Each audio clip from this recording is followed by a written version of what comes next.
Hello guys, कैसे हैं आप लोग। आज हम आप लोग के बीच प्रोपोर्शन यानी समानुपात लेकर आए हैं। इससे पहले हम आप लोग को रेशियो पढ़ाए थे, ठीक है। अब हम लोग समानुपात के बारे में जानेंगे, यानी समानुपात क्या होता है। हेडिंग डाल लीजिए, समानुपात यानी प्रोपोर्शन क्या होता है। समानुपात अगर दो अनुपात, इसका डेफिनेशन है समानुपात का, अगर दो अनुपात आपस में बराबर हो तो वे समानुपात कहलाते हैं। अगर दो अनुपात आपस में बराबर हो तो वे अनुपात समानुपात कहलाते हैं, ठीक है। जैसे में देखिए, मान लीजिए दिया रहेगा उदाहरण ए अनुपात बी समानुपात सी अनुपात डी। ये जो समानुपात का साइन है, ठीक है, जो अनुपात का साइन है, तो इसको क्या करेंगे, ऐसे होता है, ऐसे होता है इसका फॉर्मूला। जैसे में बराबर क्या होगा, ए डी बराबर 20 इंटू सी। तो डी बराबर क्या हो जाएगा, चतुर्थ अनुपात बराबर डी बराबर 20C बाई ए, ठीक है। डी बराबर है 20C, गुणा में है तो आ जाएगा भागा में, ठीक है। इसको नोट कर लीजिए। जैसे मान लीजिए दिया रहेगा, एक तेजी है, क्वेश्चन दिया रहेगा 2/7 बराबर 5/9। क्या होगा इसका, इसको ऐसे 2/7 को हम लिख सकते हैं। 2/7 को हम 2 अनुपात 7 लिख सकते हैं, बराबर को समानुपात में बदलेंगे, और 5/9 को 5 अनुपात 9 लिख सकते हैं हम लोग, ठीक है। अब इसको हम लोग ऐसे मल्टीप्लाई करते हैं, जानते हैं आप लोग, यानी 7 5 35 इक्वल टू 9 दूनी 18, जो क्या है 35 18 के बराबर है, ठीक है। इसी प्रकार हम लोग समानुपात निकालते हैं। जैसे मैं इसको नोट कर लीजिए, इसके बाद उदाहरण के तौर पे आप लोग को समझाता हूँ कैसे क्वेश्चन बनाया जाता है, ठीक है।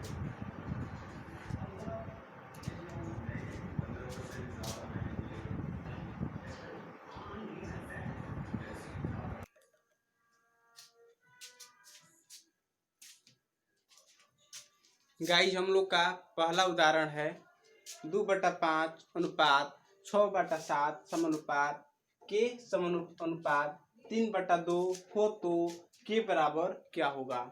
देखिए हम लोग को कैसे बनाते हैं इस क्वेश्चन को, ऐसे इसमें गुणा करेंगे और इसमें ऊपर ऊपर गुणा करते हैं, बाहर बाहर और अंदर अंदर, ठीक है। ए को डी से और बी को सी से, ठीक है। तो हम लोग का क्या है 2/5 गुणे 3/2, ठीक, बराबर समानुपात को बराबर के रूप में ले सकते हैं 6/7 गुणे के, ठीक। इधर 2 से 2 कट गया, क्या बचा इधर 3/5 बराबर क्या बचा हम लोग का 3/5 बराबर 6K/7। तो हम लोग का के बराबर क्या हो जाएगा, के बराबर 3/5, ये पलट जाएगा, ठीक है। इधर आएगा तो उल्टा हो जाएगा, 7 ऊपर चल जाएगा और 6 नीचे आ जाएगा, ठीक। 7/6 यानी 3 दूनी 6, ऊपर बच गया 7, 7 कम 7 और 5 दूनी 10, ठीक है। ये हमारा के बराबर हो गया, ठीक है। समझ में आप लोग को। जैसे देखिए ए को डी से गुणा करेंगे और बी को सी से गुणा करेंगे। इसके बाद जैसे हमारा ए है 2/5, बी है 6/7, सी है के और डी है 3/2, तो वहीं सी यानी के का मान हम लोग को ज्ञात करना है। तो इसी प्रकार यहाँ पे हम लोग इसे सॉल्व किए तो 7/10 आ गया हम लोग का। गाइस, अब हम लोग कंटिन्यू प्रोपोर्शन यानी सतत समानुपात के बारे में जानेंगे। इससे पहले इसको आप लोग नोट कर लीजिए।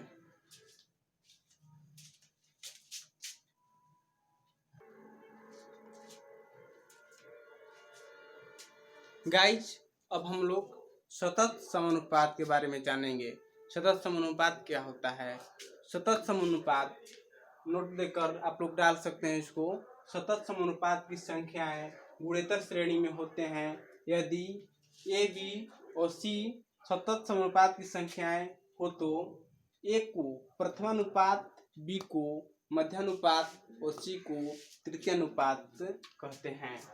जैसे में आप लोग देखिए, यानी सतत समानुपात यानी लगातार समानुपात कैसे निकालते हैं। जैसे दिया रहेगा इजी, पहले इसको नोट कर लीजिए आप लोग, ठीक है।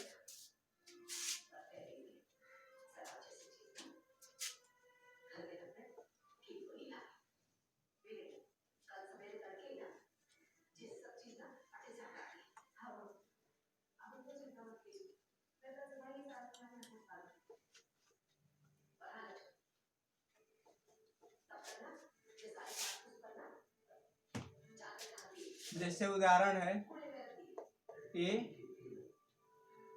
बटा बी बराबर बी बटा सी, ठीक। तो इसको हम लोग लिख सकते हैं, ए अनुपात बी समानुपात बी अनुपात सी, ठीक है। ए बटा बी को लिख सकते हैं ए अनुपात बी और बराबर को समानुपात लिखेंगे, बी बटा सी को बी अनुपात सी लिखेंगे, ठीक है। ये लगातार समानुपात हो जाएगा, सतत समानुपात, ठीक है। अब इसको हम लोग जैसे फॉर्मूला पे फिट करेंगे, बताए हैं आप लोग को ऐसे गुणा होता है, बी को सी से और ए को बी से, अंदर अंदर और बाहर बाहर गुणा करते हैं हम लोग। तो कैसे होगा देखिए, बी स्क्वायर, ठीक है, बी स्क्वायर बराबर ए सी हो जाएगा, यानी बी बराबर क्या हो जाएगा, बी बराबर अंडर रूट ए सी। ये क्या हो जाएगा, ये हो गया फॉर्मूला, यानी मध्यानुपात। बी क्या है हम लोग का, बी है मध्यानुपात, इसको डाल लीजिएगा आप लोग, मध्यानुपात। अगर मध्यानुपात बोलेगा तो इसी फॉर्मूला पे हम लोग निकालेंगे, ठीक है। इसके बाद क्या हो जाएगा हम लोग का, ए निकालेंगे, ए निकालना होगा तो बी स्क्वायर बाई सी हो जाएगा। ए बराबर बी स्क्वायर, गुणा में है सी तो बटा में आ जाएगा, तो ए स्क्वायर बी स्क्वायर बाई सी, ठीक। ये हमारा हो जाएगा प्रथमानुपात, ठीक है।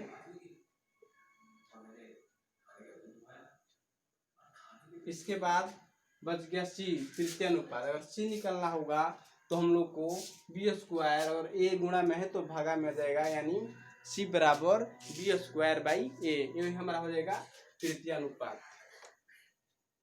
सी बराबर बी स्क्वायर बाई ए भी हम लोग का फॉर्मूला है, इसी फॉर्मूला पे हम लोग निकालेंगे। अगर दे देगा क्वेश्चन तो तृतीयानुपात का फॉर्मूला है, ये मध्यानुपात इस फॉर्मूला पे निकालेंगे, बी बराबर अंडर रूट ए सी, ए बराबर बी स्क्वायर बाई सी, इसको प्रथमानुपात निकालेंगे और तृतीयानुपात निकालना होगा तो सी बराबर बी स्क्वायर बाई ए। इसी फॉर्मूला पे हम लोग क्वेश्चन को सॉल्व करेंगे। तो गाइस सबसे पहले इसको नोट कर लीजिए, ठीक है। इसके बाद हम लोग कुछ उदाहरण की ओर चलेंगे, ठीक है।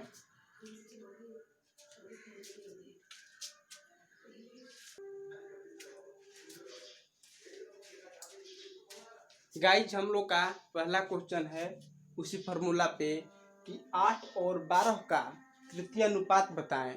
जैसे इसको हम लोग सजा सकते हैं ऐसे, 8 अनुपात 12 समानुपात 12 अनुपात के। यहाँ पे तृतीयानुपात हम लोग का नहीं दिया हुआ है, तो मध्य प्रथम और मध्य दिया है, तो इस प्रकार इसको सजाएंगे।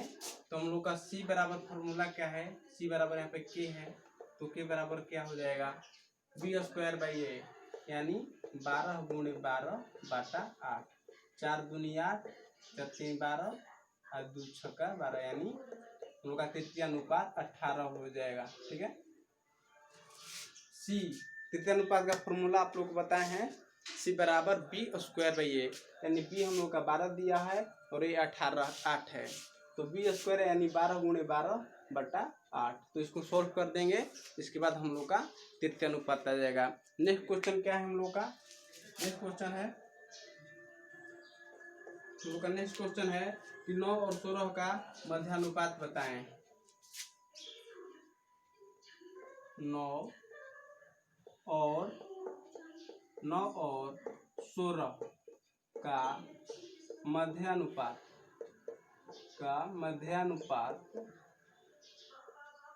मध्यानुपात बताएं। तो जाहिर सा है हम लोग जानते हैं मध्यानुपात अगर पूछ रहा है तो हम लोग का प्रथमा और तृतीय अनुपात दिया है। ठीक है। तो इसको क्या करेंगे हम लोग, ऐसे सजाएंगे, 9 अनुपात के समानुपात के अनुपात 16, यानी के स्क्वायर बराबर 9 गुणे 16। तो के बराबर क्या हो जाएगा हम लोग का, यानी तृतीय अनुपात अंडर रूट 9 गुणे 16। इसको हो जाएगा हम लोग 9 का वर्गमूल 3 और 16 का वर्गमूल 4, यानी 4 तिहाई 12। यह हम लोग का तृतीय अनुपात हो जाएगा। मध्यानुपात का फॉर्मूला क्या होता है, बी स्क्वायर बराबर ए गुणे सी, यानी प्रथम अनुपात और तृतीय अनुपात। तो बी बराबर क्या हो जाएगा, मध्यानुपात बराबर अंडर रूट ए सी हो जाएगा, यानी ए और सी हम लोग का प्रथम अनुपात और तृतीय अनुपात को अंडर रूट यानी वर्गमूल निकाल देंगे, इसके बाद उसको मल्टीप्लाई करके यही हम लोग का आंसर हो जाएगा। ठीक है गाइस, उम्मीद करता हूँ कि आप लोग को बहुत ही अच्छा समझ में आया होगा। ठीक है। अगर आप लोग को समझ में आया होगा तो मेरे वीडियो को लाइक करें और चैनल को सब्सक्राइब करें और दोस्तों को ज़्यादा से ज़्यादा शेयर करें। गाइस, हम लोग का एक और टॉपिक अभी रह गया है जिसको हम लोग समझेंगे, उससे पहले इसको आप लोग नोट कर लीजिए, इसके बाद उस टॉपिक पे हम लोग चलेंगे।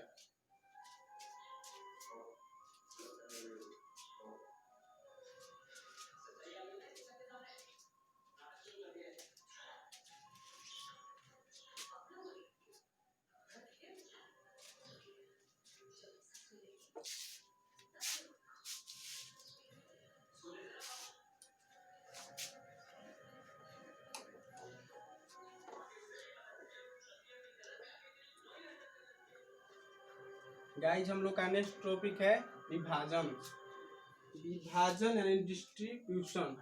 ठीक है, हेडिंग डाल दीजिएगा विभाजन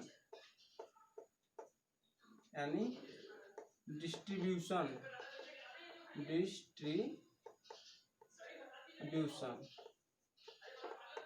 ठीक है, ये हम लोग का एक टॉपिक बचा है इसमें रेशियो में, और इसके बारे में हम लोग जानेंगे। ये क्या विभाजन है। मान लीजिए कोई मूल्य दिया हुआ है और इसको 2 या 4 लोगों के बीच अनुपात के रूप में बांटना है, तो उस पैसा को हम लोग कैसे बांटेंगे, उस मूल्य को कैसे बांटेंगे हम लोग, आइए हम समझते हैं। हम लोग मान लीजिए दिया है क्वेश्चन 3000 रुपया को ए, बी और सी को 3:5:2 के अनुपात में बांटना है, तो बी का हिस्सा क्या होगा, ठीक है गाइस। हम लोग का अनुपात क्या दिया है, ए अनुपात बी अनुपात सी का अनुपात है 3:5:2। ठीक है, ए बी सी का अनुपात है 3:5:2 और इन्हीं लोगों के बीच हम लोग को 3,000 रुपया को इसी अनुपात के रूप में बांटना है। तो कि बी का हिस्सा हम लोग का क्या हुआ, यानी 3 ए है, बी 5 है, सी 2 है, टोटल मिला के कितना यूनिट है, यानी 5 और 3 8 और 2 10 यूनिट, यानी 10 यूनिट बराबर कितना है 3,000 रुपया। ठीक है, यानी 10 यूनिट बराबर 3,000।